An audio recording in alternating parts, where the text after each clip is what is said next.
त्यावेळेला काय परिस्थिती होती? कारण तुम्ही मला वाटतं डेल्टा फोर्स 14 राष्ट्रीय रायफल्सचं पण नेतृत्व केलं होतं.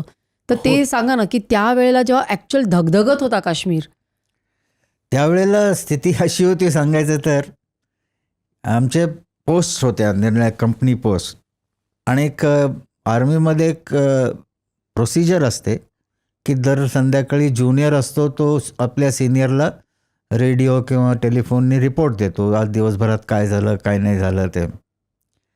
जर एखाद्या माझ्या पोस्टवर फायरिंग झालं नाही तर तो कंपनी कमांडर म्हणायचा, सर आज कुछ प्रॉब्लेम है, आज फायरिंग नहीं हुआ.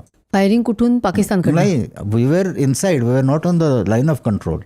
आमची बटालियन वर deployed on the north of Wular lake. Wular lake जे श्रीनगरच्या उत्तरेला आहे, झेलम जाते तिथे डोंगरांना पडते आणि मग वळून ती पाकिस्तानमध्ये पण जाते. मग ह्या फायरिंग कुठे व्हायचं? हे टेररिस्ट लोक आमच्या पोस्टवर किंवा आमच्या पार्टीजवर फायरिंग करायचे. काय पण कशासाठी? वी वर फायटिंग ना, आमची लढाई चालू होती त्यांच्याशी. अच्छा, इट वॉज असं नव्हतं की रोजच असायचं, रोज. आणि जर फायरिंग झालं नाही तर माझे कंपनी कमांडर मला रिपोर्ट करायचे की आज काहीतरी प्रॉब्लेम आहे, आज फायरिंग नाही झालं अजून दिवसभरात.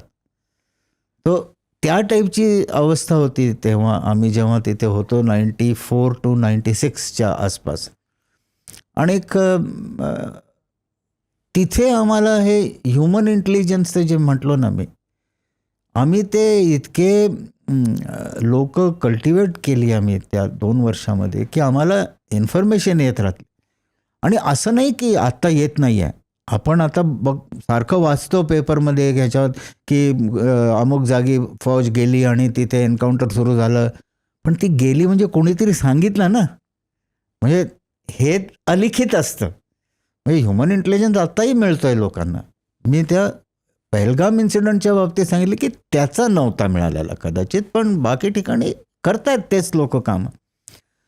तर त्यामुळे तेव्हा जे आहे ना ते प्रॉब्लेम 2 प्रकारचे आम्हाला फेस होते की एक तर पब्लिकला आपल्या बाजूने घ्यायचं आहे आणि त्याचबरोबर टेररिस्टनाही संपवायचं आहे. त्यामुळे ते खूप बॅलन्सिंग ॲक्ट करायला लागत होते आम्हाला की कुठल्याही ऑपरेशनमध्ये पब्लिकला त्रास नाही झाला पाहिजे आणि पर्टिक्युलरली वृद्ध आणि बायकांना नाही त्रास व्हायला पाहिजे.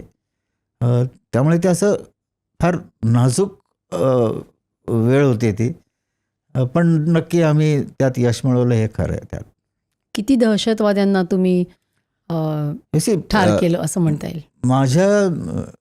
माझ्या तिथे 4 टेन्युअर झाले.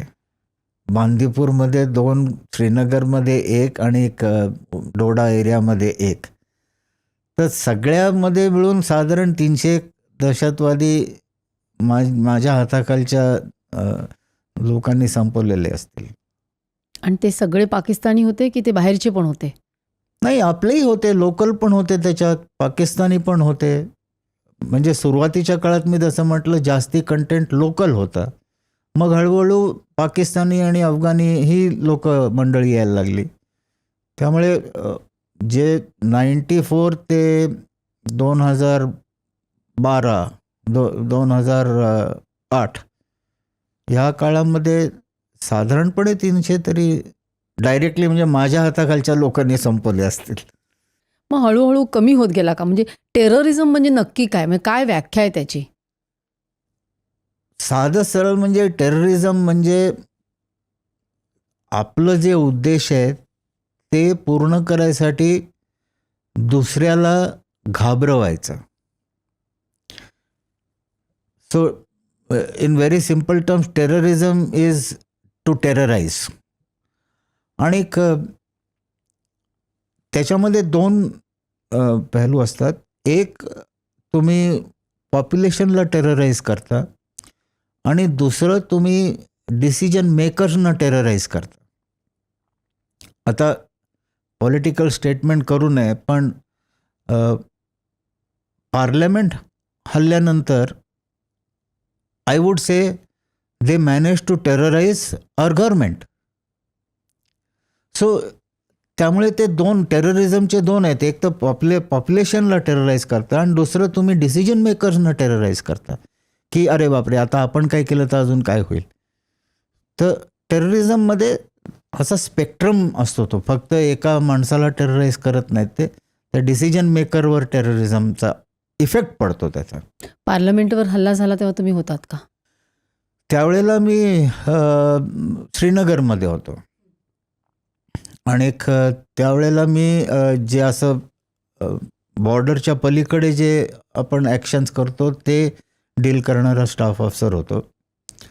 आणि त्यामुळे पराक्रमची जी काही तयारी काश्मीर खोऱ्यामधनं होणार होती त्याचं मी असं नाही म्हणत सगळं प्लॅनिंग मी केलं, पण I was one of the person की जे काय असतं प्लॅनिंग जरा सांगा.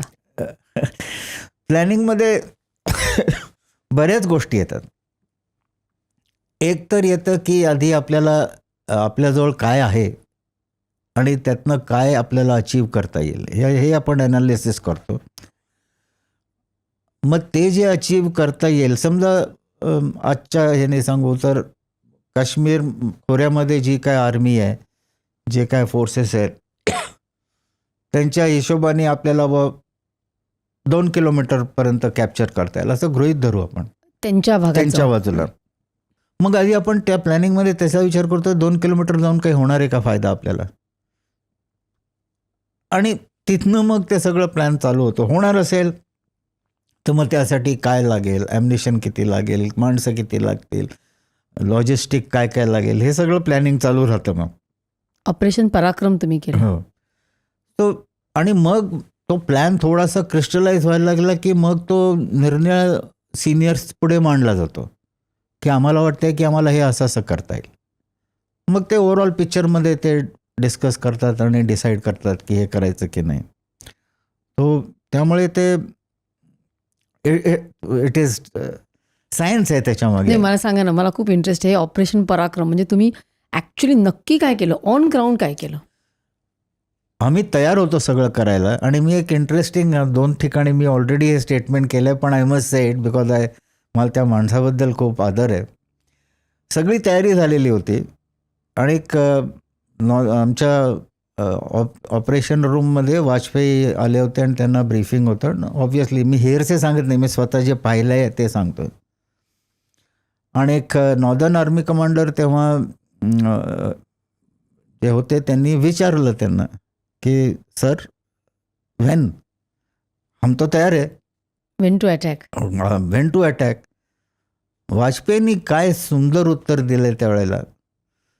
ते म्हणले जनरल साहब जंग तो मैं आज शुरू कर दूं, लेकिन जब तक मुझे ये पता नहीं कि वो ख़त्म कहाँ और कैसे होगी मैं जंग नहीं होने दूंगा.